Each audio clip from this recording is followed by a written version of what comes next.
You could hear the tension crack through the air like glass. Viewers were stunned. Fans dropped their jaws. Because this was the moment they didn't think would actually come.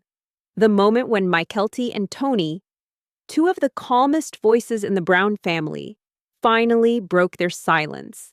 And they didn't hold back, not even a little. On national television, with the cameras rolling, they pointed their fingers directly at Robyn Brown. And what they said next shook this entire family's foundation, because they didn't just accuse Robyn of favoritism or being manipulative behind closed doors. They said she turned Kody against his own children, slowly, deliberately, over time, until the man they used to call Dad barely remembered how to be one. But here's what makes this moment so intense. Tony didn't speak softly, and Mykelti, usually calm and grounded, had emotion all over her voice. Frustration, hurt, and disbelief. Why now? Why this sudden, explosive accusation? And where did it start? For that, we have to take a breath, rewind, and go back to where the storm really began. In the last few seasons of Sister Wives, we watched something brutal unfold. Not loud at first, but clear. There was a growing emotional chasm between Kody and his older children. Gwendlyn felt abandoned. Gabe and Garrison from Janelle's side pushed to hold on, but felt shut out. Leon drifted away, almost completely. And every time it started to get brought up, every time someone actually blinked through the pain and said, "Dad doesn't feel like Dad anymore," somehow Robyn was there with explanations, justifications, or worse, tears. Lots of them. Midway through season 17, things hit a turning point. Kody wasn't just frustrated with the older kids, he was angry, defensive, distant. He began using words like disrespect, safety, and loyalty in what felt like an emotional checklist for which kids were worthy of his attention. And strangely enough, the ones who failed that test were almost always the ones not around Robyn. This is when fans started asking, is this a coincidence? Or is something more subtle happening here? Here's the turning point viewers never forgot. During those pandemic-focused episodes, when Kody implemented strict COVID rules, the family began crumbling under pressure. Christine expressed concern. Janelle had questions. The older kids felt smothered, or worse, unfairly targeted. But through all the tension, guess who agreed with every restriction, every word Kody said? No matter how irrational, Robyn, she cried. She said she was misunderstood, said the others didn't treat Kody with the respect he deserved. But in doing so, her position started to shift, from partner to gatekeeper. And here's where it truly starts to mirror what Mykelti and Tony are calling out today. Because slowly, as Kody felt unsupported from the other wives, he spent more and more time with Robyn. The one who got him, the one who did everything right. And what happens when someone's always whispering in your ear about how everyone else is against you? You start to see betrayal where none existed, and Kody changed. He grew colder with the older kids, less patient, less invested. Gabe broke down on camera in one of the season's most heartbreaking moments, sobbing after realizing his dad had forgotten his birthday. He didn't forget everyone's birthday. He didn't pull away from all the kids equally. He pulled away from the ones who questioned him and the ones whose mothers weren't Robyn. And that brings us back to now. To the moment where Mykelti sat in front of the cameras and said things we didn't even expect her to say. She didn't spit venom. She didn't dramatize. But her emotion came through even when her voice stayed steady. She said, flat out, that her father had become something different. Not just distracted, not just overwhelmed, but guided, influenced, pushed by Robyn's version of the truth. She looked back at moments and saw warning signs even then. Times where Robyn played innocent while sowing mistrust. Times where Kody would come into a conversation already defensive or suspicious, like he'd been primed. And Tony, Oh, Tony didn't bite his tongue either. In fact, it was his words that felt like throwing cold water on the audience. He said what so many fans have whispered online for years now. She changed him. The dad they knew, gone, and someone else took his place. But that's not even the most shocking part. Because what one of them said next, in one breath, almost offhand, might explain everything. And once you hear it, there's no unhearing it. What exactly did they reveal in that moment that made fans finally say, "Enough is enough. Robyn's mask is slipping"? You're not going to believe what comes next. It didn't happen all at once. That's what hurts the most. The way it started so quietly, like a whisper, a missed call, an unanswered text. A dad who suddenly got too busy without explaining why. And slowly, one by one, the kids started realizing they were being pushed further away.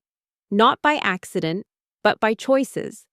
The emotional cracks between Kody and his older children didn't start with anger. They started with absence, with silence, with long stretches where nothing came through but excuses. First, it was Gwendlyn who noticed. She spoke about it on camera in later seasons, and it was painful to watch. Her tone wasn't defiant, it was wounded. She said she felt like she didn't matter to her dad anymore, like he checked out of her life, but kept pretending everything was fine when the cameras rolled. And when she came out publicly and started building her life without his support, it was clear. Their connection had been fading for a long time. Then there's Gabriel, Janelle's son. His story hits even harder. Because unlike Gwendlyn, who started emotionally distancing herself, Gabe fought to stay close. He wanted his dad's approval, his time, his attention. He kept reaching out, kept trying to maintain that bond. And that made the rejection even more crushing when it finally broke. There's one moment that fans still talk about.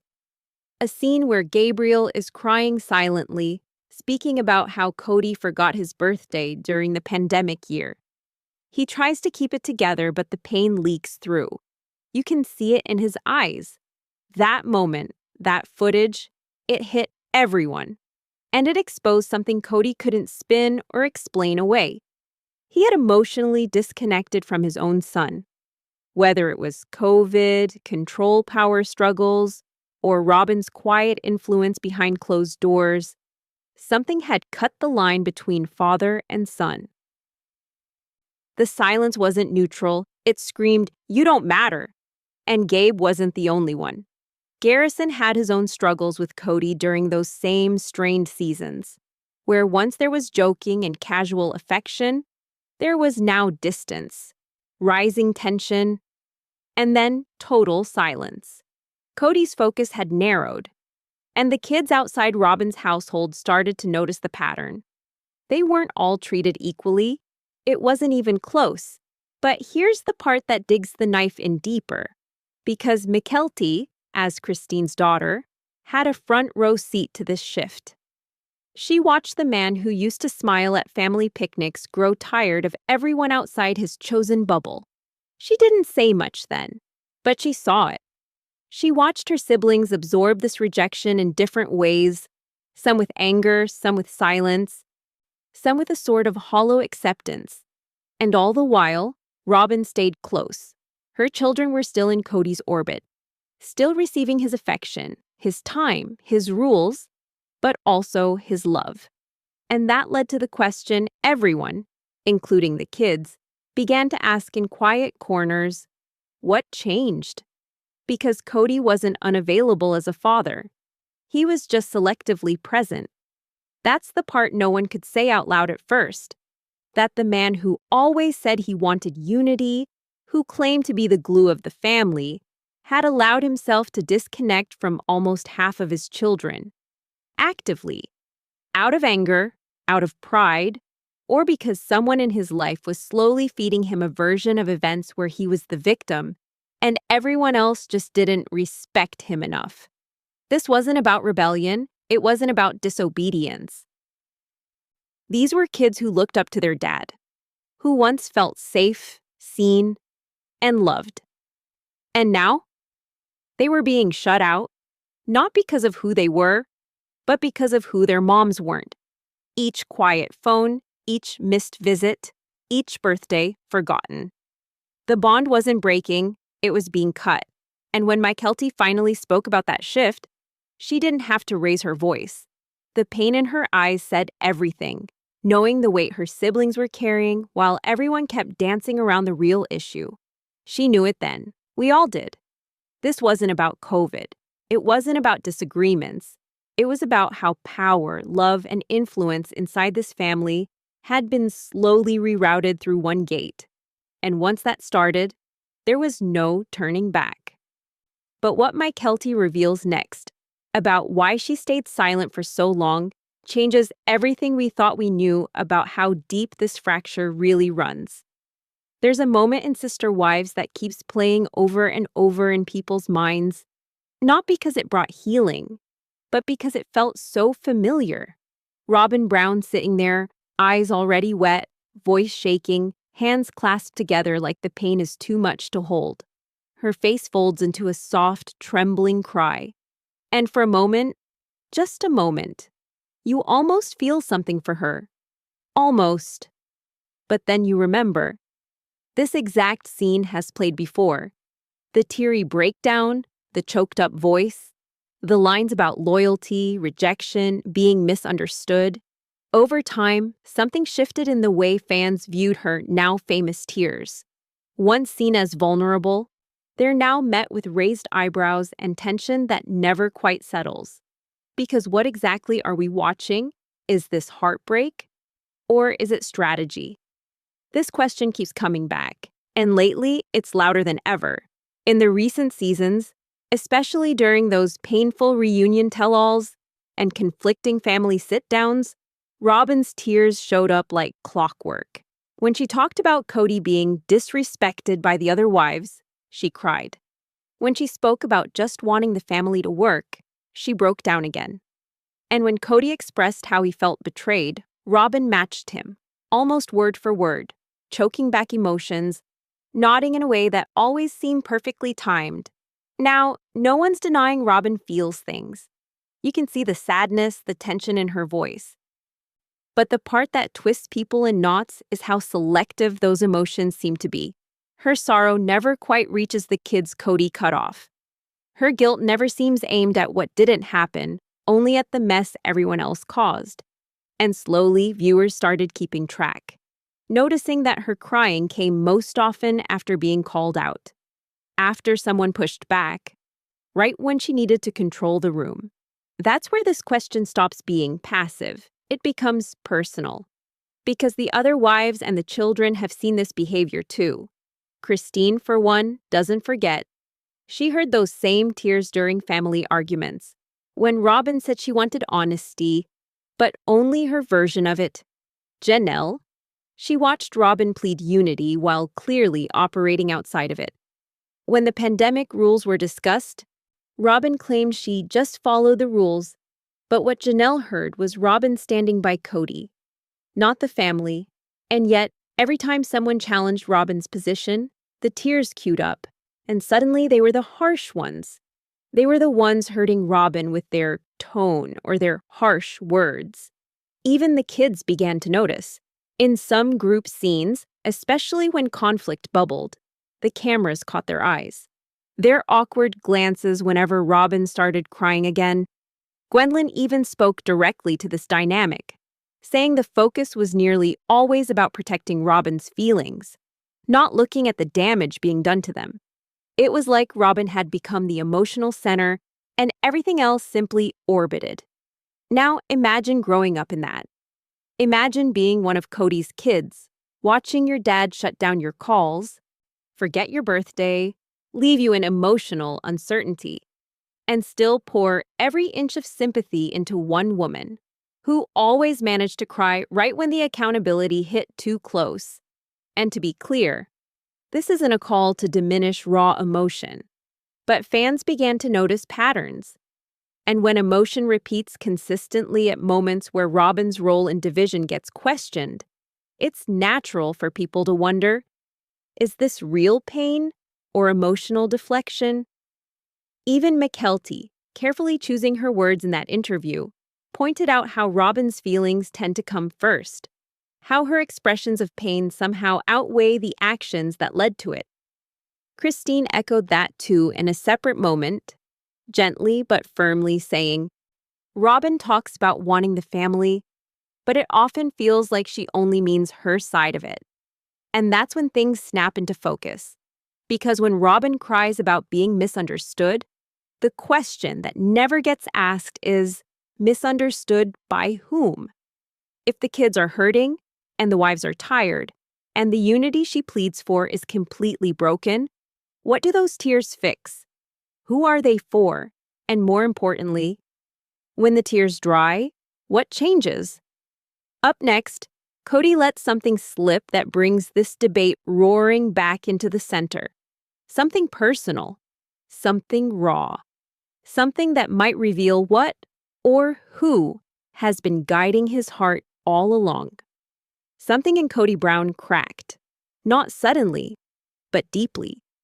What started as frustration as a man overwhelmed by a crumbling family turned into something else entirely, something harder.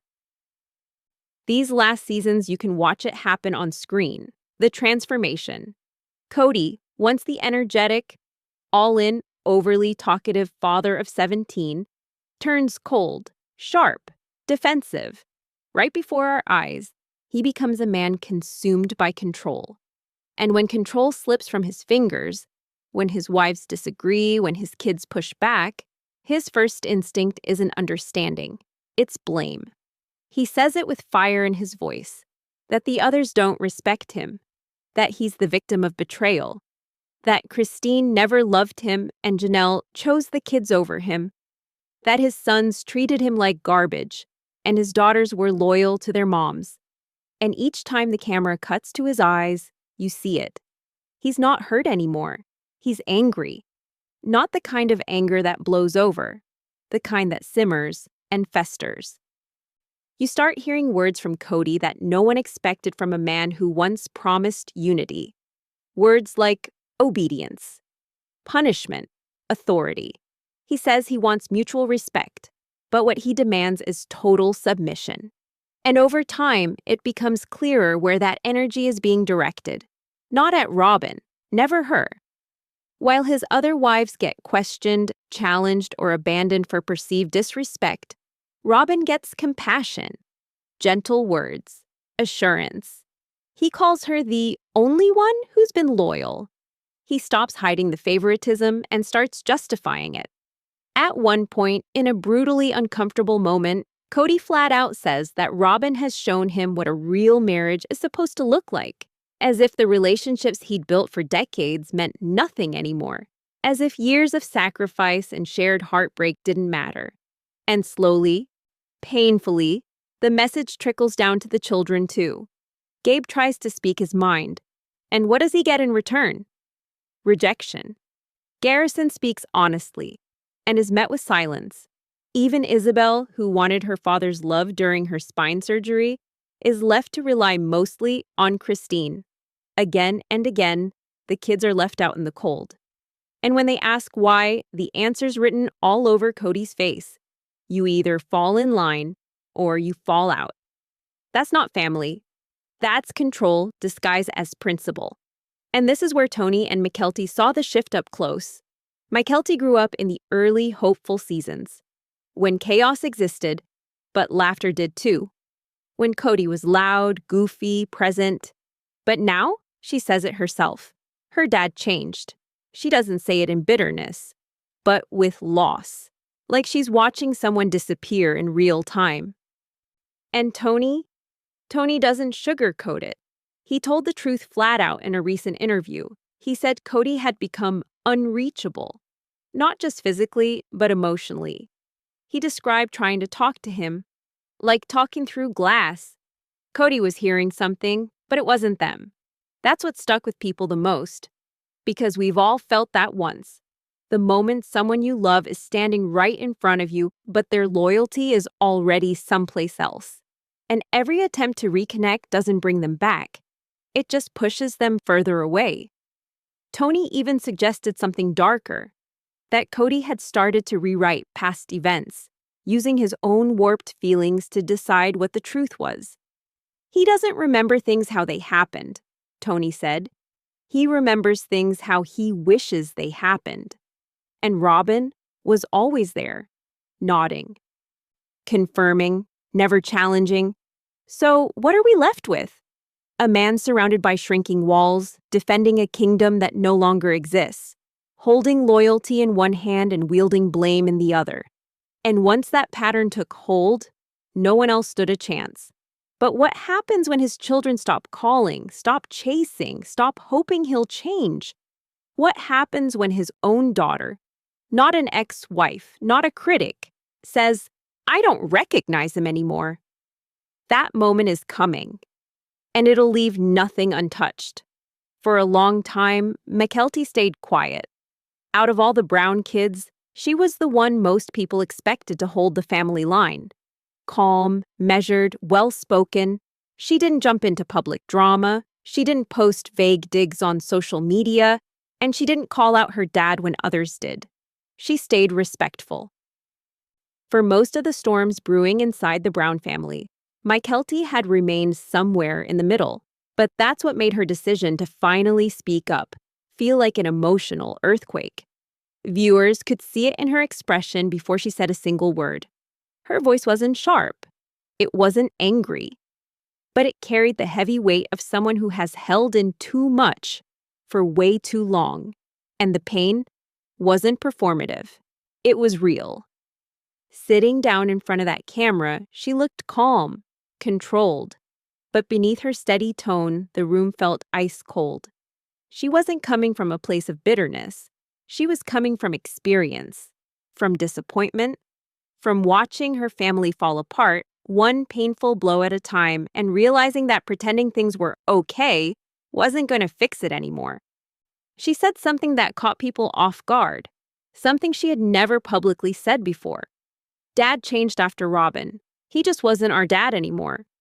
There was a pause after she said it, almost like everyone in the room had to let it settle, because that line didn't come from speculation. It didn't come from gossip. It came from a daughter who grew up with one version of her father and watched a completely different man take his place. She went on to explain that it wasn't an overnight shift, that there were still moments of kindness and familiar laughter early on. Robyn's entrance into the family wasn't automatically destructive, but slowly, things changed. Her father stopped being available, stopped reaching out as often, and when they did talk, his tone had changed. It felt guarded, suspicious, like he was already defending himself before any words were spoken. And that's when the dots started connecting for her. Because Mykelti wasn't just watching her dad fade from her own life. She was watching what he did to the others. How Gabe had been fundamentally hurt. How Gwendlyn had built emotional walls. How Ysabel quietly stopped bringing her dad up in conversation. It wasn't just a hurt feeling here and there. It was a complete collapse of relationship across the board. And it seemed to follow the same trail. Every fracture led back to the same point in the house: Robyn. And Mykelti wasn't cruel about it. She didn't throw insults. She didn't accuse Robyn of evil intentions. But she said what needed to be said. That someone in the house became the yes to every story her father wanted to believe. That instead of helping him see his children clearly, she filtered their pain into accusations, told him they were disloyal, disrespectful, dangerous to his boundaries. In doing so, she created a distance. And Mykelti saw it all happen with her own eyes. She added one more thing, and it hit even harder than the first. It felt like we were a burden to him, like anything hard, anything that took effort, got handed off. Robyn's kids, those were the ones he poured himself into, and everyone else, he gave up. For anyone who's grown up with a parent who slowly pulled away, those words sit with a heavy ache. And for Mykelti, she didn't say them to get applause. She said them because they were true. Because watching your own father turn into someone unrecognizable and then realizing there's no road back changes you forever. And as she sat there, confessing what she and her siblings had carried in silence for years, you could finally see the shift. This wasn't the daughter who stood on the sidelines anymore. She was stepping directly into the storm her father helped create. But just when you think that's where the emotion peaks, Tony steps in, and suddenly, the truth gets even more raw. Because he doesn't speak as a child of the family. He speaks as an outsider who's seen this dysfunction up close. And what he says next doesn't leave much to interpretation. Tony Padron sat quiet for a long time. And maybe that's why, when he finally opened his mouth, it landed like a punch to the gut. No soft buildup, no careful phrasing, no walking on eggshells to protect anyone's ego. When Tony decided to say what he really thought about the Brown family meltdown, he said it straight, and people listened. Because he wasn't born into the family. He didn't grow up with the ins and outs. He married into the storm, and what he saw, what he lived through, stripped away any illusions that were left. Tony didn't throw anyone under the bus for drama, but he didn't sugarcoat either. Not once. He called it for what it was. A family that let loyalty turn into fear, that let one person inside the house hold too much influence over a man who was supposed to lead with fairness. Watching Kody from the outside, Tony saw the shift fast. He said it without blinking. That is not a man in control. That is a man being led. You could almost feel the air leave the room. He said what so many fans have shouted at their screens for years. Kody stopped making decisions as a father the moment he started needing Robyn's validation more than his children's trust. It wasn't partnership anymore. It was permission-seeking. And everything that didn't fit into Robyn's comfort zone suddenly became disloyal, disrespectful, or unsafe. Tony raised his eyebrows when he talked about the word loyalty. Said it had become a weapon in the Brown family. A tool used to deflect, not connect. When you demand loyalty without honesty, he said, what you get is fear. What you lose is love. Like a scalpel. He wasn't shouting, but every word felt sharper than the next. He remembered how it felt watching Garrison and Gabriel, two good, grounded men, get labeled as rude or disobedient for having opinions, for setting boundaries. He said he saw the shift in Kody's eyes, a switch flip. Like the second one of the kids challenged him, they were out. Not worth the effort, not worth the grace. And the whole time, Robyn stood right beside him, always explaining, always defending. Tony's voice got quieter when he brought up Christine, his mother-in-law, and how she carried most of the parenting workload alone after the emotional departure. He said it was painful to watch Christine try to protect her children from the fractured man who helped create them. He said flat out, if Kody didn't want to be a present dad to anyone outside Robyn's orbit, he should have said that. Don't paint yourself like a victim. Just own it. That line hit hard. Because for years, fans have watched Kody justify himself again and again as misunderstood, overwhelmed, outnumbered. But Tony saw through it. He said what many people were scared to acknowledge. It's not about being overwhelmed. It's about where you choose to care. And Kody chose Robyn every time. No one had ever said it so bluntly. And that's why it hit like it did. Tony wasn't speaking out of revenge. His tone wasn't bitter. It was clear.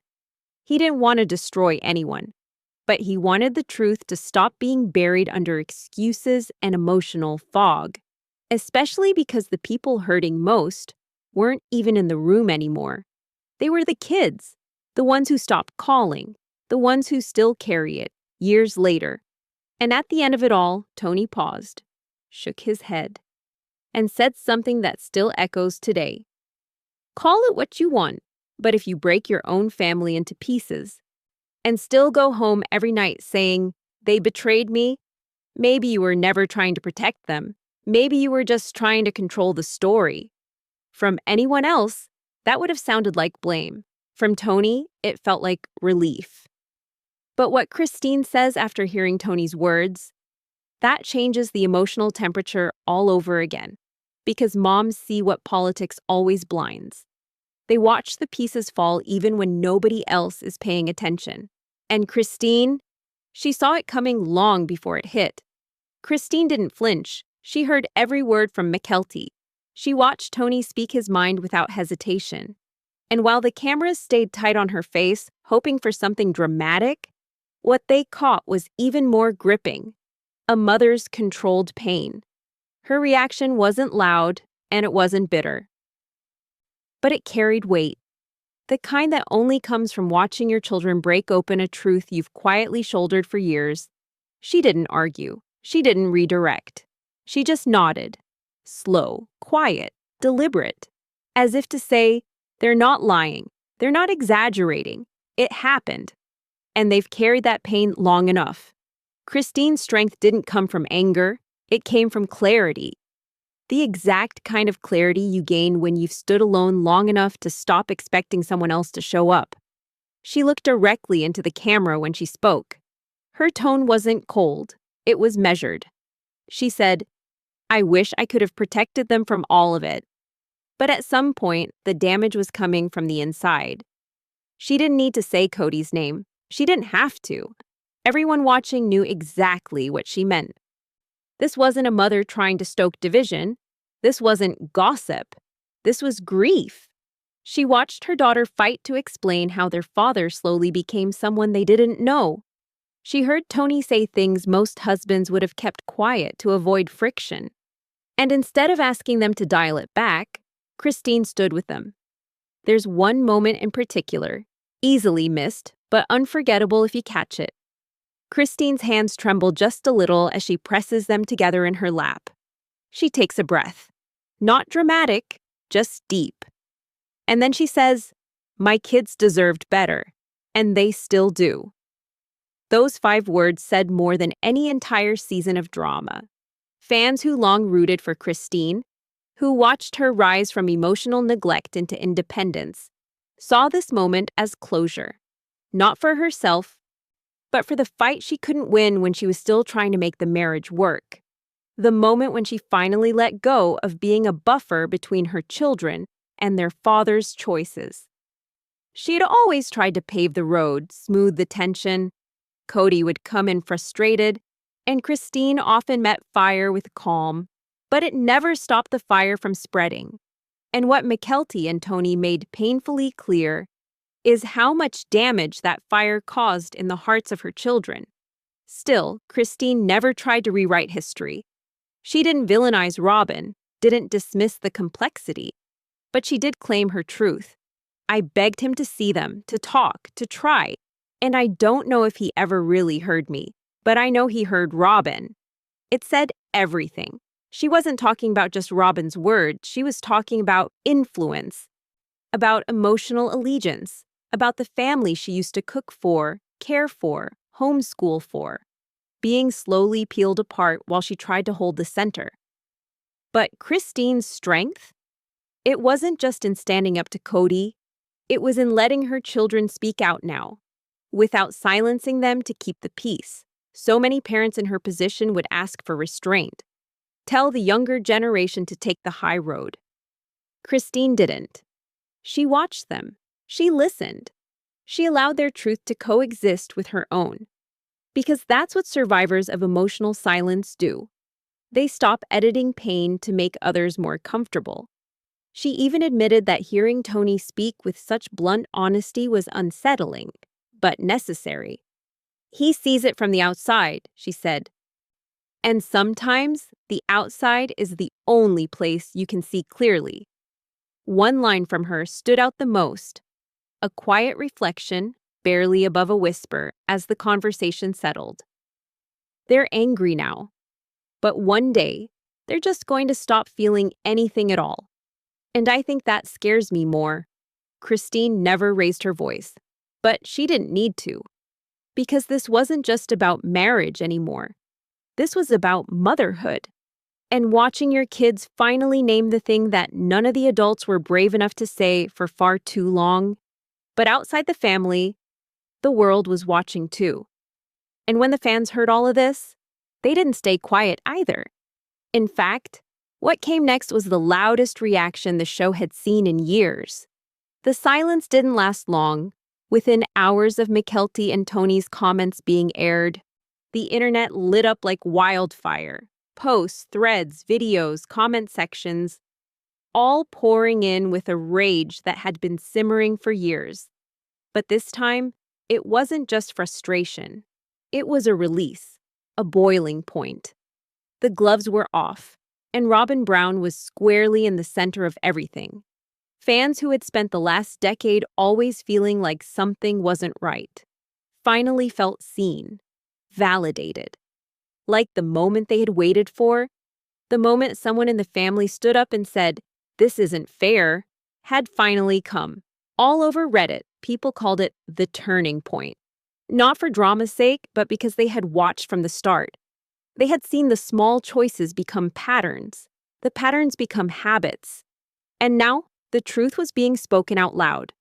Not by Christine, not by Janelle, but by the next generation. The kids. And that changed everything. On TikTok, thousands of videos flooded the For You page.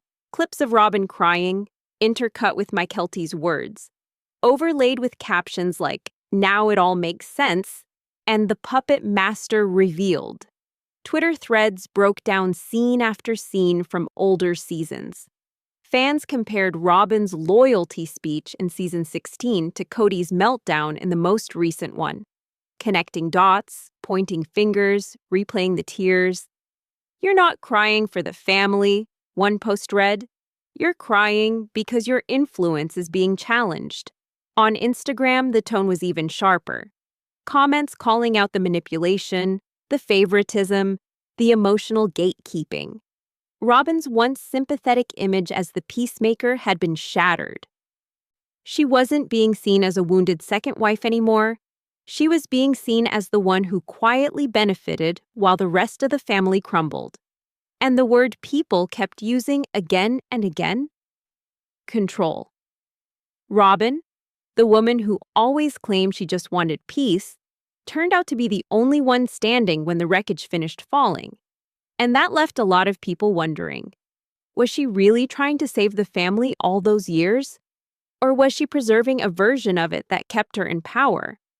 Audience reactions weren't just emotional, they were detailed. Fans dissected how Robyn's kids still had a strong bond with Kody, while others, like Gabe, Garrison, Gwendlyn, Ysabel, barely heard from him. They talked about emotional manipulation, about weaponized tears, about how hard it is to speak up when you're seen as difficult for just telling the truth. And when Kody backed Robyn up, again and again, while barely showing up for his other children, they saw it for what it finally was: a one-sided loyalty pact, based not on love, but on control. In one YouTube comment that went viral, someone wrote, "Robyn didn't have to destroy the family herself. All she had to do was sit quietly while Kody did it for her." It landed hard because it wasn't just a cheap shot, it felt true. And the ripple effects of that emotional backlash didn't stop with Robyn. It turned the spotlight directly on Kody too. Fans started openly discussing not just the favoritism, but the unresolved damage done to the kids. Emotional abandonment, conditional love based on compliance. How quick he was to speak harshly about Christine and Janelle while never raising his voice to Robyn, even when the family disintegrated right in front of both of them. Something broke in the public view of the Browns after this episode. And Robyn? She didn't step forward to clarify, or apologize, or even defend. She stayed quiet, maybe hoping it would pass. But this wasn't the early seasons. This wasn't an internet that let the tears wash everything clean. This time, the audience remembered. For so long, people gave her the benefit of the doubt, hoping the image she sold, kind, misunderstood, deeply caring, was true. But after hearing it from Tony, from Mykelti, from Christine, and even from the sons who barely hear from their dad, for a lot of viewers, that benefit of the doubt ran out. And now one terrifying question remained in the air. Was Robyn really trying to keep the family together all these years? Or was she quietly building a new one, just for herself? What came after that only deepened the wound.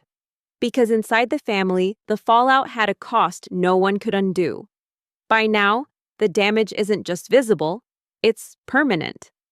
The Brown family isn't on the edge of collapse anymore. It's past that point. What started as quiet separations and unmet expectations has turned into something far more painful and far less fixable. Long-term silence.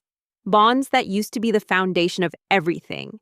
Parent and child, sister to sister, brother to brother, have been stretched so far, they've snapped without even making a sound. To the outside world, it still looks like a story halfway written. Kody and Robyn in one house. Janelle, Christine, and Mary charting separate paths.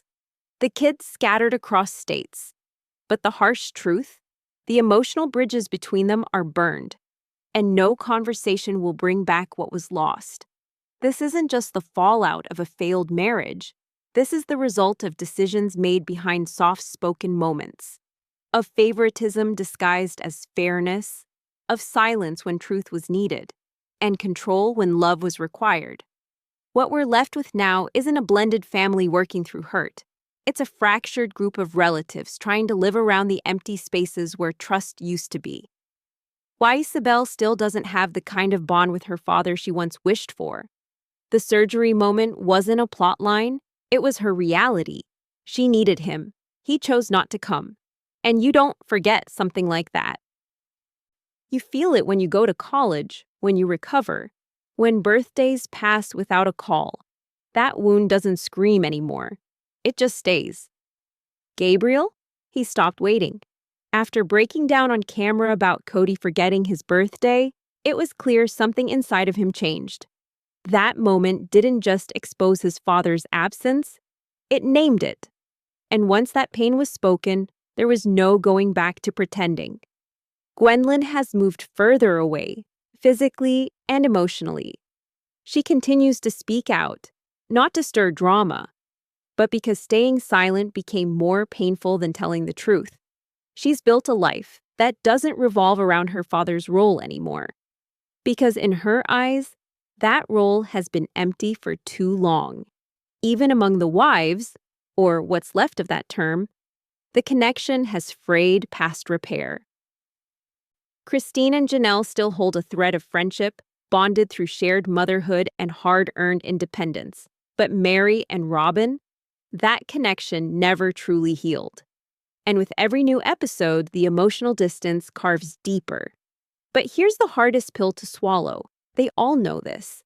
When the cameras roll, when someone says, "Let's figure things out," or "family first," those words hang dead in the air. Because no one's fooled anymore. The kids remember, the moms remember. Even Kody, in his angriest moments, shows flickers of grief. Not because he lost control, but because deep down, he knows the family isn't coming back. And Robyn? Well, her silence speaks volumes now. The woman who used to cry about wanting unity hasn't been seen reaching out.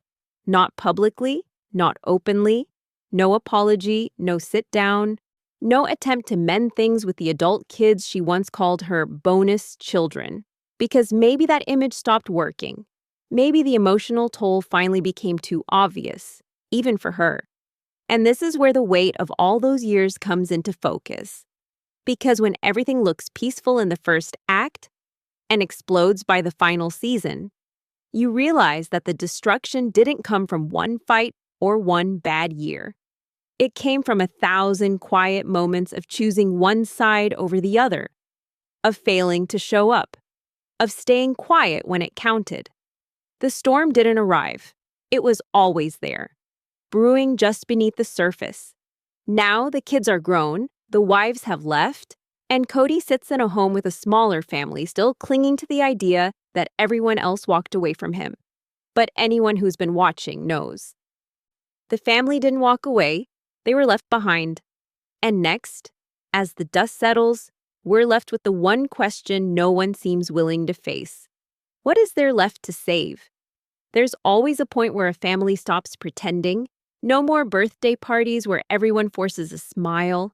No more vague calls where no one says what they're really thinking. No more, "we should get together soon" texts that never actually lead to a reunion. The truth catches up eventually, and for the Browns, it already has. The question is no longer, how do we fix this? It's, can it even be fixed at all? By the time Mykelti and Tony finally broke their silence, you could feel how far gone things were. This wasn't a situation where better communication could heal old wounds. It wasn't about misunderstandings anymore. This was something deeper. Years of fractured relationships, silent rejections, conditional love, all laid out in the open.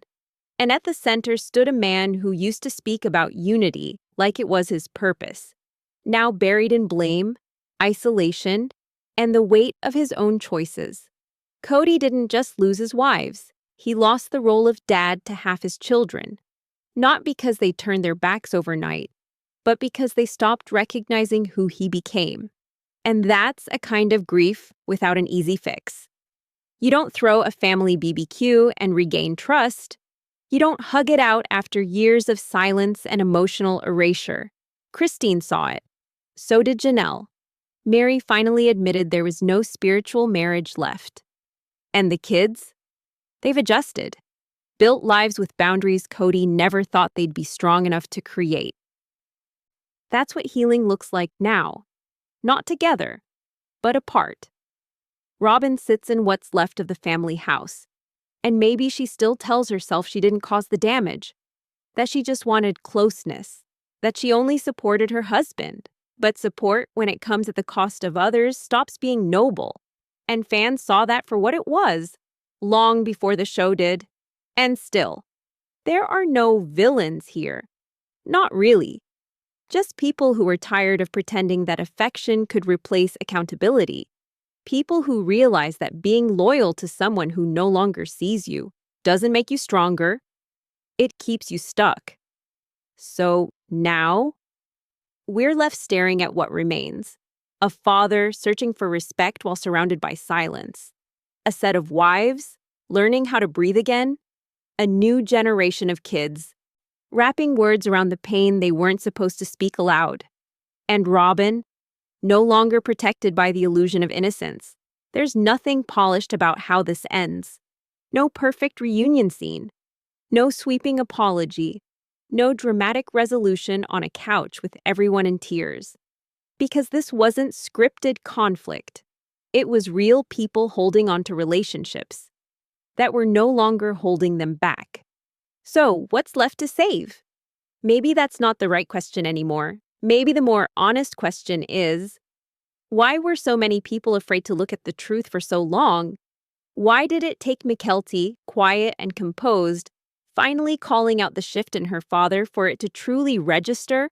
Why did it take a son-in-law, connected but not blood, to speak out loud what so many people knew but never dared to say? And now, as the silence stretches between Robyn and the rest of the family, as the children build new lives without waiting for a call that may never come, the audience is forced to sit with a brutal reality. This wasn't one person's failure. It was years of small betrayals, big silence, selective love. And now, none of them will ever go back to the way things were. So maybe it's not about what's left to save. Maybe it's about what needs to be left behind so these kids, these women, these fractured hearts finally get to live outside the weight of someone else's version of family. Look, we've watched Sister Wives for over a decade. We've seen the laughter, the chaos, the connection, and now the unraveling, and nothing stays the same forever. But I want to ask you this. Do you think Robyn was always the villain? Or did the rest of the family refuse to see what she really needed? Was Kody misled? Or did he make every choice with his eyes wide open? Let me know in the comments. I'm reading every single one.